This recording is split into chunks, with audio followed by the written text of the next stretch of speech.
our video. The question we wanted to ask today was, how is sound intensity related to distance? For a very long time, sound has been something that has had scientists questioning their understanding of physics. Then, using their knowledge of sound wave properties and an equation postulated by John Doubleton in the 14th century, they devised a relationship between distance and sound intensity. This relationship is intensity is proportional to 1 divided by radius squared. We researched the physics behind it. Loudness is related to the intensity of the sound wave. For example, to produce a sound wave twice as loud, the sound wave needs to be 10 times more intense. The greater amplitude of the vibration of the particles in the medium, the greater at which energy is transported through it, and the more intense the sound wave is. The intensity of the sound wave decreases with increasing distance from the source. This is because the energy of the sound wave is distributed over a greater area. To test this, we designed an experiment to measure how sound decreases as distance increases. We produced a constant sound and gradually increased the distance between the microphone and the sound. We conducted 3 trials for each distance. The microphone recorded the decibels of the sound and displayed it on the computer. Using the data, we analyzed whether or not the relationship is true. The experiment was conducted in the mountains of Quilcene on an 80-degree day with light wind. The shooter was laying down in a prone position. The recorder was next to the shooter with the laptop and microphone plugged in. The microphone used for the experiment were Turtle Beach X12s.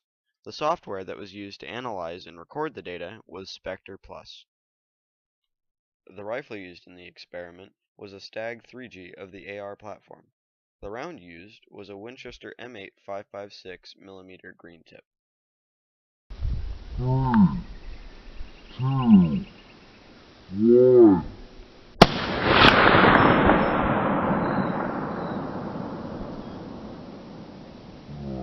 What?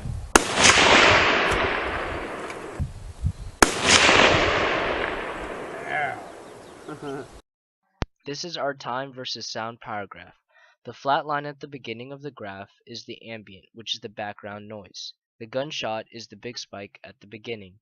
The reverberant decay comes right after the large spike, but as you'll see in all of our time versus sound power graphs, our data was clipped at 100 decibels.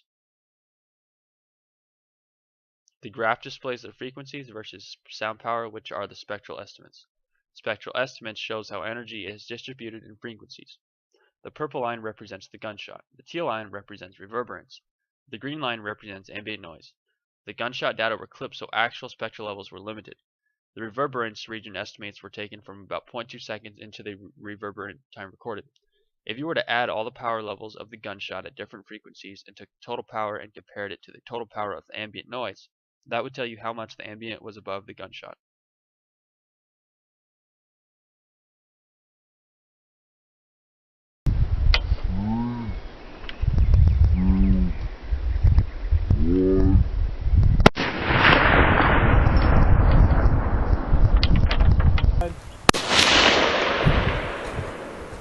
What?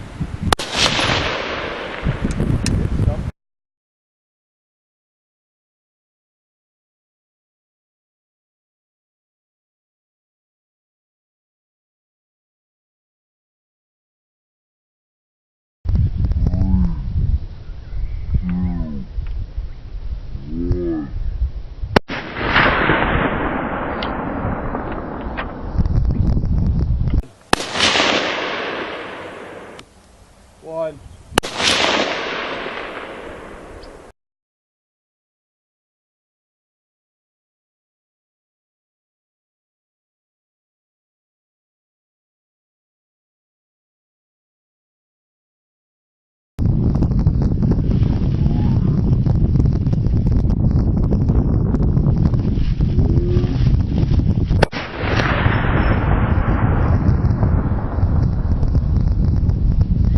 One. One. Three, two,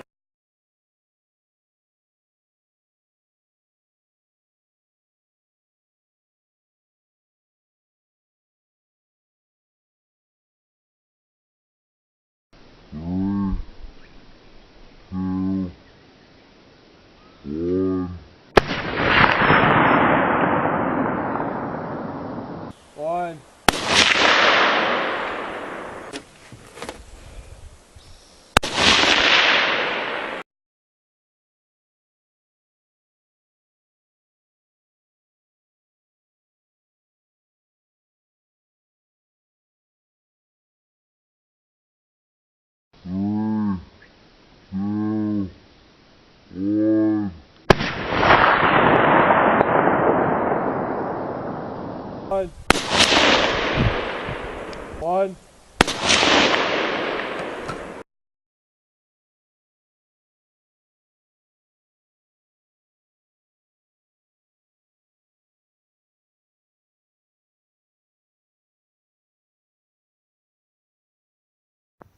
In conclusion, our time versus power graphs did not come out as planned because our data got cut due to incorrect settings. Another reason our data doesn't follow the 1 divided by radius squared rule is because a gunshot is a shock wave, and shock waves don't follow that equation. The sound, however, is shown to be decreasing as distance increases. If we fixed our setup and settings, a certain amount of decibels would be lost as you move farther and farther away from the source of sound.